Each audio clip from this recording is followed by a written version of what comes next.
ఒక చెల్లెమ్మ ఫోన్ చేసి చాలా కంగారు పడిపోతుందండి.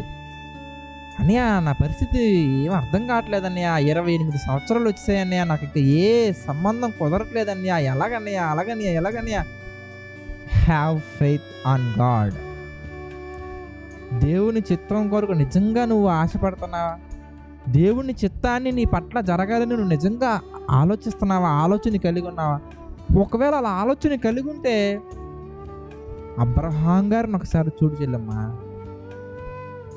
పిల్లల కళాగారు ఆల్మోస్ట్ ఇంకా పిల్లల కళాగారు అన్నటువంటి స్టేజ్లోకి వెళ్ళిన తర్వాత ప్రపంచం నేడు గుర్తుంచుకునేలాగా